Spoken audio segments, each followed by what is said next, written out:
देशाचे प्रधानमंत्री माननीय नरेंद्र मोदीजी यांच्या नेतृत्वात देशाच्या वित्तमंत्री श्रीमती निर्मला सीतारामन यांनी मांडलेला अर्थसंकल्प हा विकसित भारताच्या स्वप्नाकडे जाणारा एक दमदार पाऊल आहे। आपण जर बघितलं तर विविध क्षेत्रांना पुढचे काही वर्ष दिशा, गती आणि निधी तिन्ही गोष्टी देण्याचा प्रयत्न हा या माध्यमातून झालेला आपल्याला पाहायला मिळतो।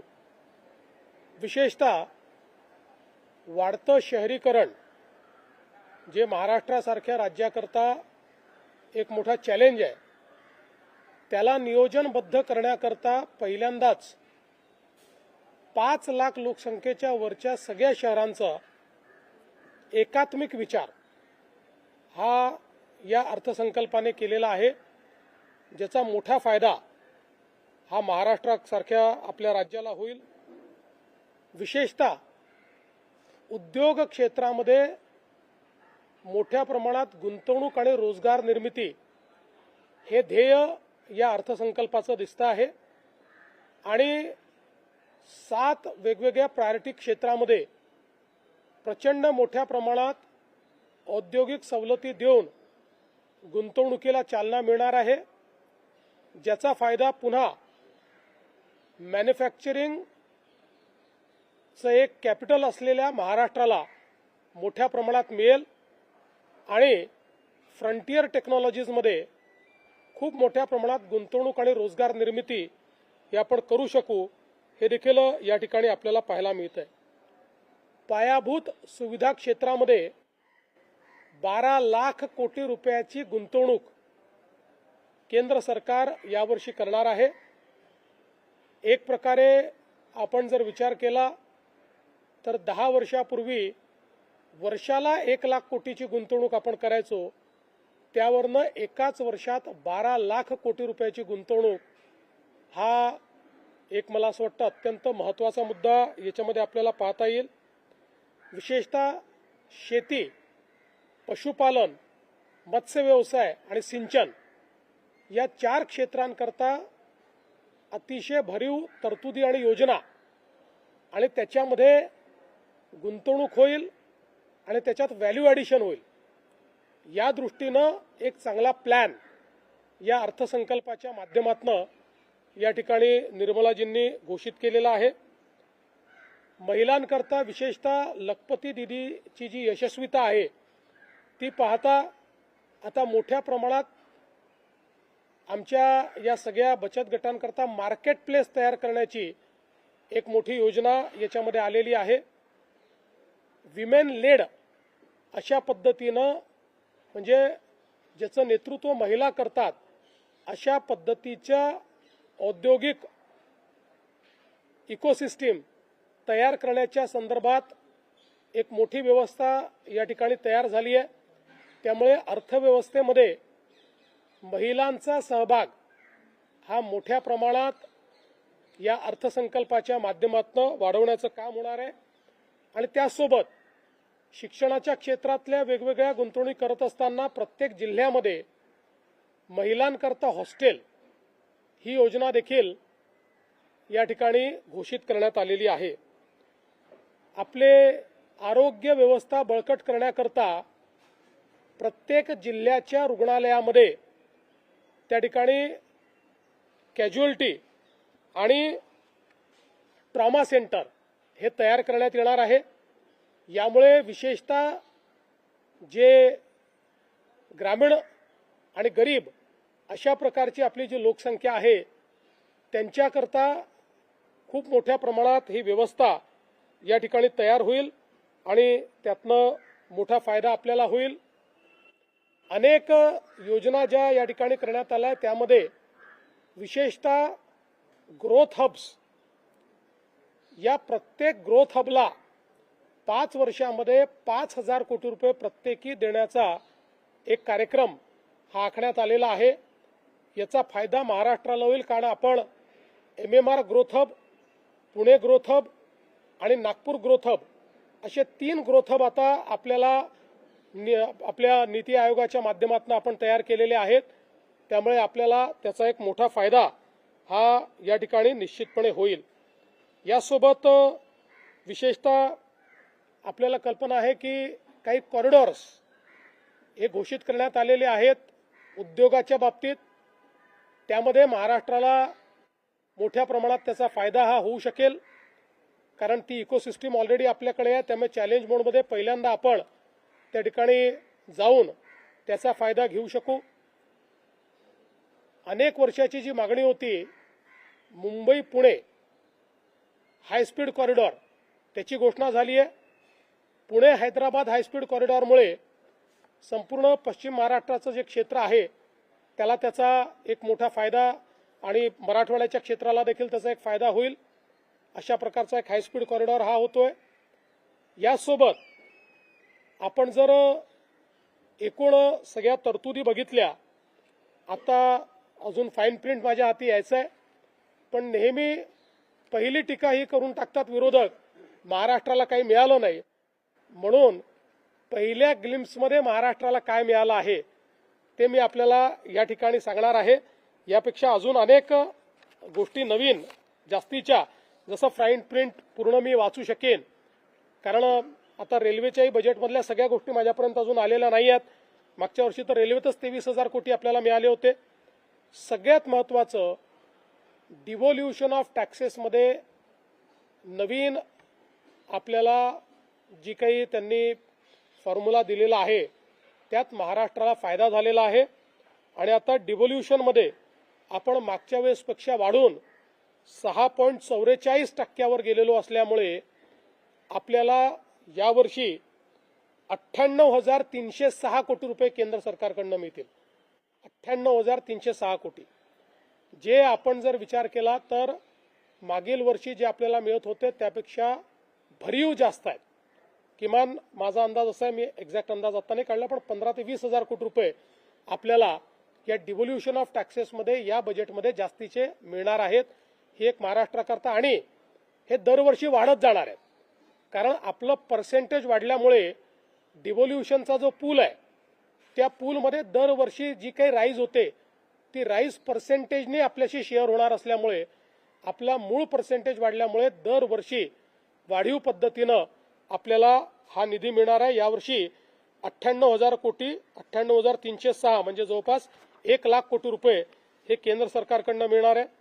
याच्या व्यतिरिक्त आपला जो ग्रामीण रस्ते प्रकल्प आहे त्याच्याकरता 378 कोटी, ॲग्री बिझनेस नेटवर्क 167 कोटी, इकॉनॉमिक क्लस्टर 283 कोटी, Maharashtra tertiary care medical education विकास कार्यक्रम जो आपण हातामध्ये घेतला आहे त्याकरता 385 कोटी, उपसा सिंचन योजनांचे सौर ऊर्जीकरण 207 कोटी, agri business and rural transformation यामध्ये 646 कोटी, development of applied knowledge and skills for human development 313 कोटी.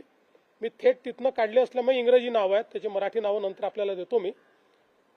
त्यानंतर जिल्ह्यांमध्ये संस्थात्मक संरचना क्षमता वृद्धीसाठी 240 कोटी, मुंबई अहमदाबाद हायस्पीड कॉरिडॉर 6,103 कोटी, मुंबई मेट्रो 1,702 कोटी, पुणे मेट्रो 517 कोटी, MUTP 3 मुंबईकरता 462 कोटी, MMR रिजनमध्ये ग्रीन मोबिलिटी 155 कोटी, महामार्गावर ITS 680 कोटी.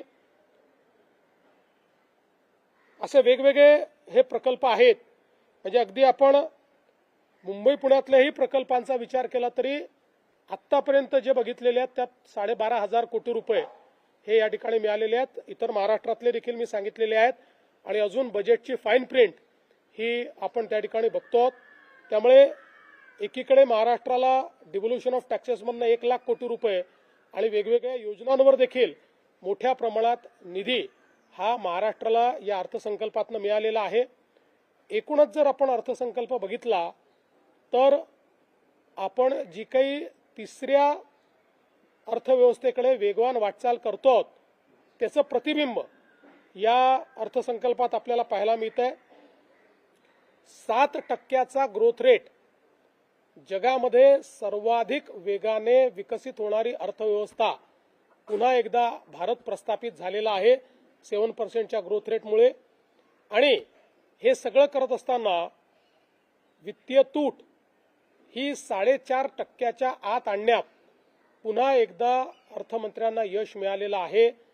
अर्थमंत्र्यांनी कोविडच्या काळामध्ये जी तूट वाढली होती त्यावेळेस घोषित केलं होतं की टप्प्याटप्प्यानं पुन्हा आम्ही 4.5% आत ती आणू, ते त्यांनी आणलेलं आहे।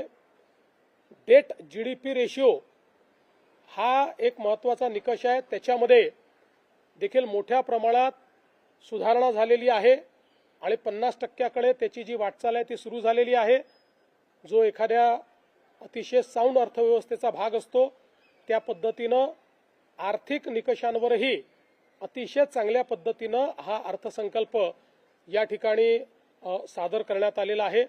एकूणच मला असं वाटतं की पुढचा जो काही काळ आहे या काळामध्ये सगळ्या राज्यांना विकासाची संधी मिळेल अशा प्रकारच्या तरतुदी यामध्ये करण्यात आल्या आहेत। टॅक्स साईडला जर आपण बघितलं तर विशेषतः सामान्य माणसाचे कंप्लायन्सेस हे पूर्णपणे त्या ठिकाणी संपवण्यात आलेले आहेत, फार कमी करण्यात आले आहेत। बिझनेसेसचे कंप्लायन्सेस कमी करण्यात आलेले आहेत आणि विशेषतः खूप मोठ्या प्रमाणात छोट्या छोट्या गोष्टींकरता जे पिनलायझेशन होत होतं त्याच्याऐवजी लोकांना त्या त्रुटी दूर करण्याची संधी देण्यात आलेली आहे। कॅन्सरचे ड्रग्ज असतील किंवा काही अत्यावश्यक 7 वेगवेगळ्या आजार असतील, याच्या ड्रग्जवरची ड्युटी संपवल्यामुळे मोठ्या प्रमाणात तिथल्या रुग्णांना देखील त्याचा फायदा होणार आहे। त्यामुळे टॅक्स साईडलाही रिफॉर्म्सची जी प्रोसेस आहे ही प्रोसेस चांगल्या पद्धतीनं या ठिकाणी मांडण्याचं काम या अर्थसंकल्पाने केलं आहे।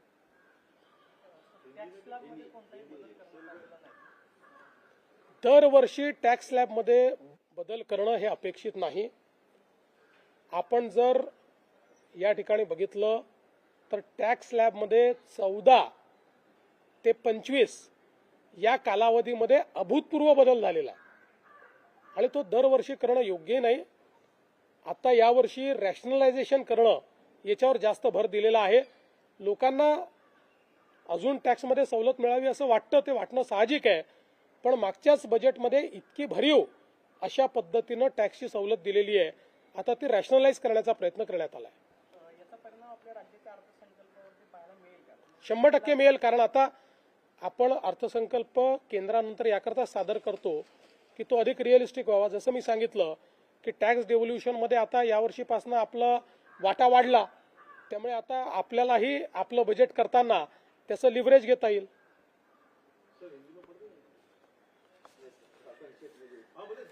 ठीक है, संक्षिप्त करता आते नहीं हम, बड़े इसमें बोलते हैं।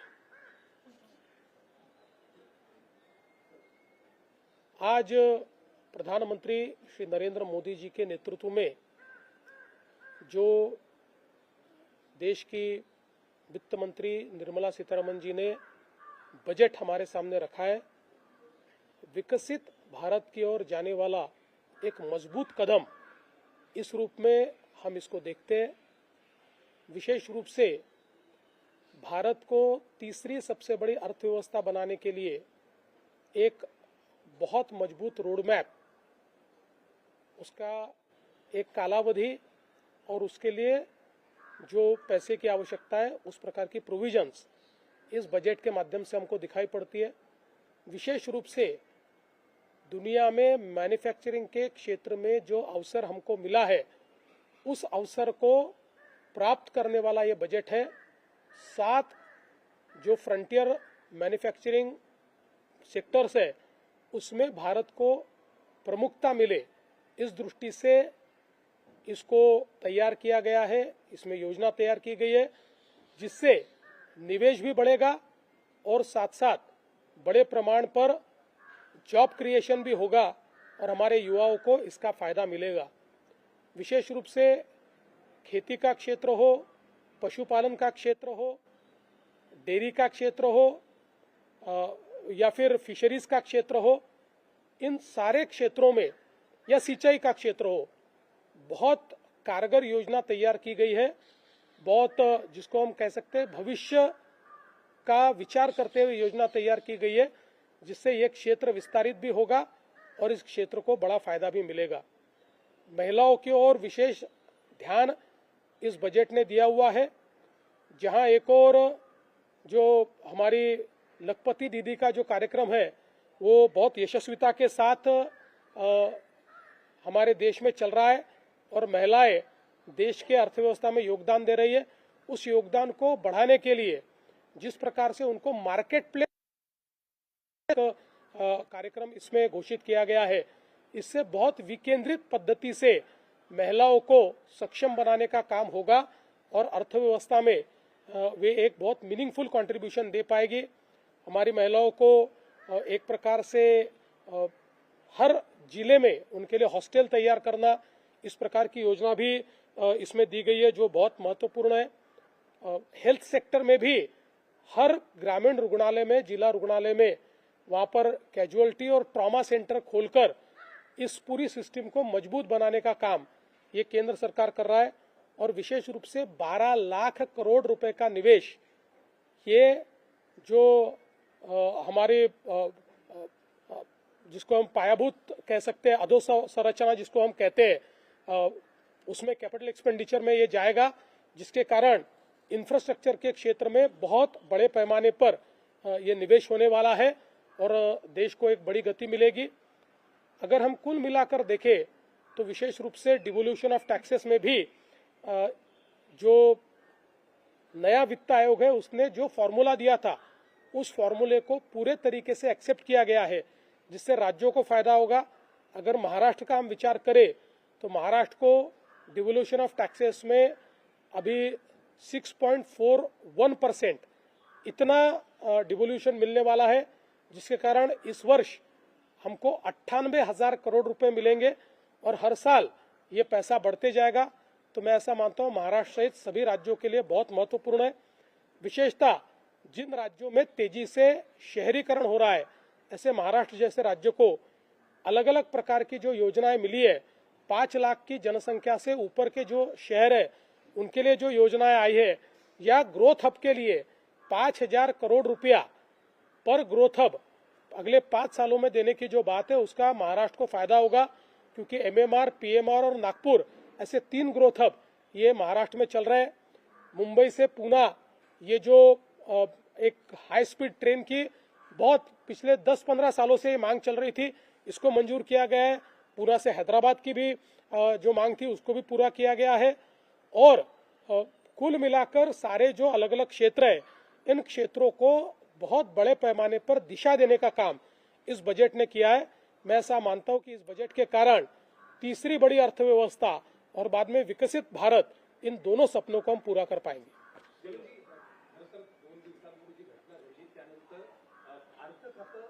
अर्थसंकल्प तुम्ही मांडणार, केंद्राचं बजेट आलं, अर्थसंकल्प तुम्ही मांडणार, पण सरळ मार्गी अजूनही विरोधकांनी हे घेतलेलं दिसत नाहीये। एक आरोप होतोय भाजपवर की ही संधी भाजपनं साधली आणि म्हणून अर्थ खातं परत स्वतः ताब्यात घेतलं। काय याला उत्तर आहे? असं आहे की राष्ट्रवादी काँग्रेसच्या नेत्यांशी मी चर्चा केली, कारण अर्थसंकल्प मांडायचा आहे। अर्थसंकल्प म्हणजे नुसतं एक भाषण वाचायचं नसतं, त्याकरता सिरीज ऑफ बैठका घ्याव्या लागतात। प्रत्येक विभागासोबत बैठक घ्यावी लागते, प्रत्येकाचा त्या ठिकाणी नियत वेळ ठरवावा लागतो, नियत वेळेप्रमाणे त्यांचे फॉर्म्स भरून घ्यावे लागतात। मग त्याचं असेसमेंट करून त्यांनी त्या सगळ्या योजना योग्य पद्धतीने त्याच्यामध्ये आणल्या आहेत की नाही, ते त्या योजना ज्या परमनंट योजना त्याच्या पुरवणी मागण्या मागणार नाहीत या दृष्टीनं त्यांचं कमी अधिक करावं लागतं। या सगळ्या गोष्टी कराव्या लागतात। या सगळ्या गोष्टी ताई आत्ताच या ठिकाणी उपमुख्यमंत्री झालेले आहेत, त्यामुळे इतकं मोठं एक्सरसाइज करणं त्यांना लगेच शक्य होईल अशी परिस्थिती नाही। अजून त्या दुःखातनंही पूर्णपणे बाहेर आलेल्या नाहीत, त्यामुळे लगेच पूर्ण क्षमतेने त्या काम करायला लागतील अशी अपेक्षा करणे अयोग्य आहे। आणि म्हणून आम्ही बसून ठरवलं की या संदर्भात हे खातं आता माझ्याकडे ठेवून मी ते बजेटची जी काही एक्सरसाइज आहे ती मी पूर्ण करावी, ते एक्सरसाइज मी पूर्ण करणार आहे आणि अधिवेशनानंतर या संदर्भात त्यांच्याशी चर्चा करून मग काय करायचा हा निर्णय आम्ही करू। नाही, मला मुळातच आता अशा परिस्थितीमध्ये जिल्हा परिषदेच्या निवडणुकीत मी प्रचाराला उतरावं हे काही मला योग्य वाटलं नाही. मला असं वाटतं की शेवटी निवडणुका येतात जातात आणि पक्ष देखील सक्षम आहे, पक्ष योग्य पद्धतीने त्या निवडणुका लढवेल. पण आता मी जाऊन त्या ठिकाणी जाहीर सभा करायच्या आणि त्याच्यामध्ये शेवटी काही राजकीय वक्तव्य देखील होतात. तर माझ्या सहकाऱ्यांची मी चर्चा केली, आमचे अध्यक्ष आहेत रवीजी, त्यांचीही चर्चा केली आणि सगळ्यांचं मत पडलं की माझा निर्णय योग्य आहे. मी त्या ठिकाणी प्रचाराला न जाणं हे योग्य आहे. मी सगळ्यांना एक आव्हान करीन की बाबा तुम्ही आमच्या भारतीय जनता पक्षाला किंवा महायुतीला मतदान करा, तेवढं त्याच्या पलीकडे मी काही प्रचाराला जाणार नाही.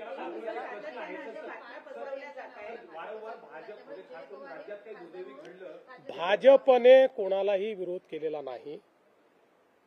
भाजपशी या संदर्भात चर्चाही झालेली नाही. मी पुन्हा एकदा सांगतो की राष्ट्रवादी काँग्रेस पार्टी हा एक स्वतंत्र पक्ष आहे. त्यांच्यात कोणाला पद द्यायचं, कोणाला तिकीट द्यायचं, कोणाला नॉमिनेशन द्यायचं याचे निर्णय ते घेतात, ते निर्णय आम्ही घेत नाही. यापूर्वी तुम्ही पाहिलं असेल जेव्हापासून ते आमच्यासोबत आले, कोणाला खासदार करायचं, कोणाला आमदार करायचं, कोणाला अध्यक्ष करायचं, कोणाला सचिव करायचं, त्यांचे सगळे निर्णय हे त्यांनी घेतले आहेत. कोणाला मंत्री करायचं निर्णय त्यांनी घेतलेले आहेत. त्या निर्णयांमध्ये आमचं काही म्हणणंही नाही, आमचा काही सेई नाही. विमानामुळे झाला त्या विमानाची जी कंपनी आहे ती युरोपात ब्लॅकलिस्टेड आहे. आता मुंबईत महाराष्ट्रात या संदर्भात काही कारवाई होईल का? आता या संदर्भातलं इन्व्हेस्टिगेशन हे DGCAने सुरू केलेलं आहे आणि DGCA हीच कॉम्पिटंट अथॉरिटी आहे. त्यामुळे त्यांच्या रिपोर्ट नंतर त्या संदर्भातली पुढची कारवाई आपण करू शकतो. नाही, आतापर्यंत एवढीच माहिती आली की कोणीतरी गोळीबार केलाय, स्कूटी ती सापडलेली आहे, त्याच्या मालकाचाही पत्ता लागलाय, त्यांनी ती विकलेली आहे. लवकर सापडेल कोण जो कोणी असेल. प्रश्न आहे की राज्यात काही विपरीत घडलं की त्याचं एक नरेटिव्ह तयार केलं जातं विरोधकांकडून की भाजप जबाबदार आहे, देवेंद्र फडणवीस जबाबदार आहे किंवा केंद्रीय भाजप जबाबदार आहे. या सगळ्या घटनेत देखील अशाच काही गोष्टी पसरवल्या गेल्या. खास करून पार्थ पवार यांनी येऊ नये किंवा इतर सगळ्या गोष्टी किंवा एकत्रीकरणाच्या बाबतीत भाजपचा असेल, या सगळ्याला काय उत्तर आहे? एक नरेटिव्ह वारंवार पसरवलं जातं. मी दोनच गोष्टी याच्यात सांगेन. खरं म्हणजे आता हे सगळं बोलायची वेळ नाही, पण दोनच गोष्टी सांगेन की समजा अजित पवार साहेब हे अशा प्रकारचं कुठल्याही एकत्रीकरणाची चर्चा जर करत होते तर ते कुठलीही चर्चा भाजपशी चर्चा केल्याशिवाय करतील का? त्यामुळे ते जर चर्चा करत असतील तर त्यांनी भाजपशी चर्चा केली असेल, ते करत नसतील तर वेगळी गोष्ट आहे. त्यामुळे मला असं वाटतं की पहिल्यांदा तर हे लक्षात घेतलं पाहिजे. पुन्हा एकदा सांगतो, चर्चा करायची नाही करायची, विलिनीकरण करायचं सर्वस्वी 100% राष्ट्रवादी काँग्रेस पक्षाचं डोमेन आहे. हा आमची अपेक्षा एवढी असेल, कुठलाही निर्णय घेण्याच्या आधी त्यांनी आमच्याशी चर्चा एकदा करावी आणि ते करतातच आणि ते पुढेही करतील. त्यामुळे याही संदर्भात दुसरं, समजा अजित पवार साहेब अशा प्रकारच्या चर्चा करत होते तर ती चर्चा ते NDAतनं बाहेर पडण्याकरता करत होते का? ते का सरकारमधनं बाहेर पडणार होते का? त्यांनी तर स्पष्टपणे सरकारमध्ये ते स्टेबल होते. त्यामुळे रोज काहीतरी कन्फ्युजन तयार करायचं आणि मग आपली इकोसिस्टीम वापरून ते कन्फ्युजन इको करायचं, ही पद्धती अयोग्य आहे, ही योग्य नाही आहे.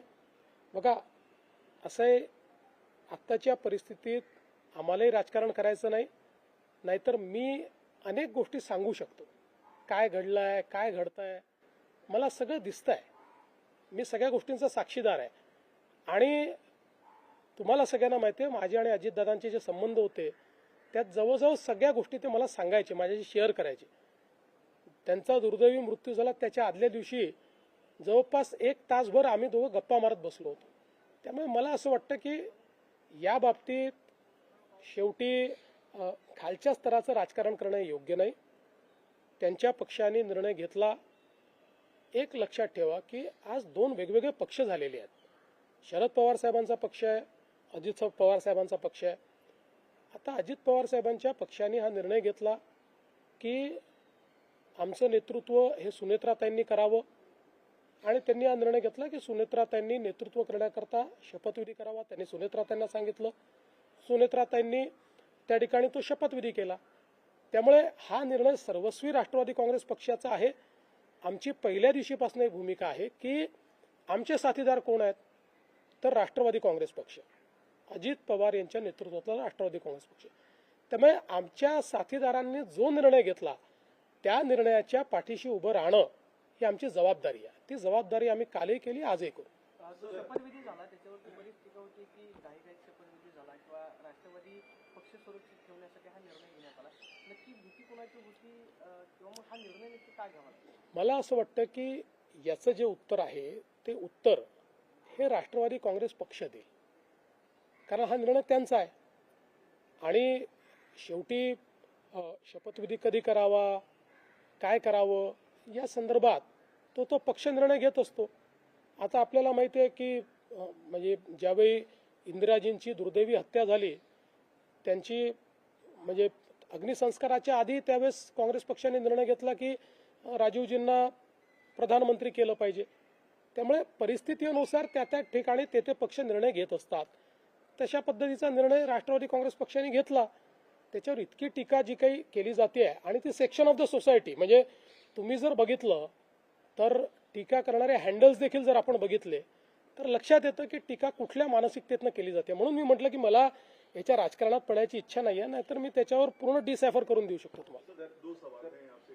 पहला तो मैं बजट को लेकर आपसे सवाल करूंगा क्योंकि हमने कई देशों का FTA किया है हाल में, तो उसका इम्पैक्ट हमने देखा कि मैन्युफैक्चरिंग यूनिट खासतौर पे MSME और जो माइक्रो लेवल की इंडस्ट्री, महाराष्ट्र की भूमिका कितनी अहम हो जाएगी यहाँ पर, पहला सवाल मेरा. उसके बाद मुझे लगता है कि सबसे अहम भूमिका महाराष्ट्र की होगी, क्योंकि FTA के बाद विशेष रूप से जो सेक्टर्स है जिसमें महाराष्ट्र का मैन्युफैक्चरिंग प्रोवेस है, मसलन जेम्स एंड ज्वेलरी हम लीडर है, मसलन engineering services end engineering tools manufacturing में हम इसमें नंबर 1 है, टेक्सटाइल ये हमारा एक प्रकार से महाराष्ट्र का एक फोर्टे है. ऐसे कई क्षेत्र है कि जिन क्षेत्रों को सबसे बड़ा मार्केट जीरो ड्यूटी का मिला है वो सारे क्षेत्र महाराष्ट्र में है. इसलिए महाराष्ट्र को तो इसका फायदा मिलेगा ही. और दूसरा, आज के बजट ने इस FTA को लिवरेज करने के लिए जो मैन्युफैक्चरिंग पर जोर दिया है और जिस प्रकार के इंसेंटिव्स और बाकी सारी चीजें दी है, उसका महाराष्ट्र फायदा पूरा लेगा. सेकंड सवाल है सर, चूंकि सुबह के गृह मंत्री भी आप हैं, इसलिए सवाल कर रहा हूँ, हालांकि जवाब आपने दिया है.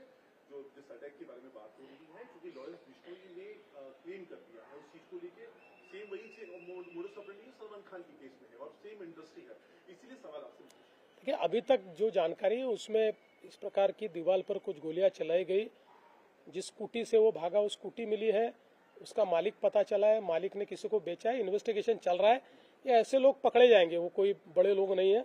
ये ठीक से इनको मतलब जिस प्रकार से इनको सबक सिखाना सिखा देंगे. जिस तरह से एक नैरेटिव सेट हो रहा है बीजेपी के खिलाफ और आपके खिलाफ भी, जिस तरह से कहा जा रहा है कि बीजेपी इस पूरे दोनों जो मर्जर के बीच में एक विलन का काम कर रही है, पास में तो बीजेपी का विरोध है, आपने वित्त मंत्रालय जो है वो हथियार ले लिया है, इन तमाम बातों को लेकर क्या आपका कहना है, क्या इसमें सच्चाई? देखिए, पहली बात तो ऐसा कोई नैरेटिव इसलिए सेट नहीं होगा क्योंकि बहुत छोटा सेक्शन है जो इस प्रकार से नैरेटिव तैयार करने की कोशिश कर रहा है. इसमें हम सभी लोग जानते हैं कि कौन कौन लोग हैं जो ये करने की कोशिश कर रहे हैं, जिनके अपने इंटरेस्ट थे और उनके अपने इंटरेस्ट सर्व नहीं हुए, ऐसे लोग मिलकर ऐसा नैरेटिव तैयार कर रहे हैं. बीजेपी ने पहले दिन से बताया है कि राष्ट्रवादी कांग्रेस पार्टी एक स्वतंत्र अस्तित्व वाली पार्टी है, उनके निर्णय वो करते हैं. हाँ, ये जरूर है कि चूंकि हम उनके साथी हैं, वो हमारे साथ रहे, उनके निर्णयों के पीछे हम पूरी ताकत से खड़े. सर, शरद पवार साहेबांनी 2 दिवसापूर्वी पत्रकार परिषद घेतली, त्यामध्ये की 12 तारखेला दोन्ही राष्ट्रवादीचं विलीनीकरण जे आहे ते होणार होतं किंवा तशा पद्धतीची चर्चा झाली होती. जयंत पाटील असतील किंवा अजित पवार यांच्यापासून एकत्रित चर्चा केली होती. तुम्ही असं म्हणाला की तसं काही झालं असतं तर भाजपची चर्चा केली असती, कारण तुम्ही आता महायुतीमध्ये आहात, एक मोठा घटक पक्ष आहे. शरद पवार साहेबांनी असं विधान करून त्यांच्यावर कसं पाहतं की नाही, असं आहे की या संदर्भात मी एवढंच सांगतो की चर्चा कुठलीही अंतिम स्टेजला जर गेली असती तर अजितदादांनी आम्हाला सांगितलं असतं, आमच्याशी चर्चा केली असती. कुठली तारीख जर ठरली असती तर ते आमच्या सरकारमध्ये आहेत आणि सरकारमध्ये आमच्याशी शेअर न करता ते असा निर्णय घेऊ शकतील का? त्यामुळे आता पवार साहेबांचं आणि त्यांचं काय बोलणं झालं, कोणाचं आणि त्यांचं काय बोलणं झालं, मला याची कल्पना नाही. आमच्यापुरतं मी सांगतो की अशा प्रकारच्या तारखेची माहिती आम्हाला नाही. सर आपको लगता है अजीत पवार जी की जिस तरह से मौत हुई उनकी मौत के ठीक बाद कुछ पॉलिटिकल फिगर्स थे जो इसका लिवरेज पॉलिटिकल लिवरेज लेने की कोशिश की? देखिए, इस बात पे मैं कोई टिप्पणी नहीं करना चाहूँगा. कई बार ऐसा होता है कि इस प्रकार की मौत के बाद भी कई प्रकार की राजनीति होती है. ये होनी नहीं चाहिए पर होती है. पर उस पर टिप्पणी करना ये मैं ठीक नाही समजतो. कालपर्यंत मोठ्या पवार साहेबांनी यात घातपात असल्याची जी काही शक्यता होती ती त्यांनी स्वतः मुलीच काढली होती. परंतु पुन्हा आता व्हॉट्सअपवरनं प्रश्न किंवा ट्विट करून प्रश्न विचारले जातात की अपघाताच्या संदर्भात. मला असं वाटतं की त्या संदर्भात जे काही डीजी इन्व्हेस्टिगेशन आहेत, DGCAचे ते काम करत आहेत. ब्लॅक बॉक्स सापडलेला आहे, त्याच्यामुळे त्यातलं सगळं सत्य जे आहे ते बाहेर येईल. फॉर्च्युनेटली दोन गोष्टी असतात की याचं जे सगळं कम्युनिकेशन असतं ते कम्युनिकेशन हे पूर्णपणे स्टोर्ड असतं, त्यामुळे ते सगळं अवेलेबल आहे. आणि जे इंटरनल कम्युनिकेशन असतं म्हणजे दोन पायलट आपल्याशी काय बोलले असतील एकमेकाशी किंवा त्यांनी काय केलं असेल हे ब्लॅक बॉक्समध्ये स्टोअर होतं. त्यामुळे या दोन्ही गोष्टींचा ज्यावेळेस त्याची पडताळणी होईल त्यावेळेस सगळं सत्य आपल्यासमोर येईल. नागपुरातील 2 जे नगरसेवक आहेत त्यांच्या राजीनाम्यावरच्या सह्या घेतलेल्या आहेत का अशी बातमी समोर? हे काही फालतू बातम्या आहेत. अशा कोणाच्या राजीनाम्यावर सह्या बिया घेत नाहीत. एकदम या बातमीत काही तथ्य नाही. थँक्यू.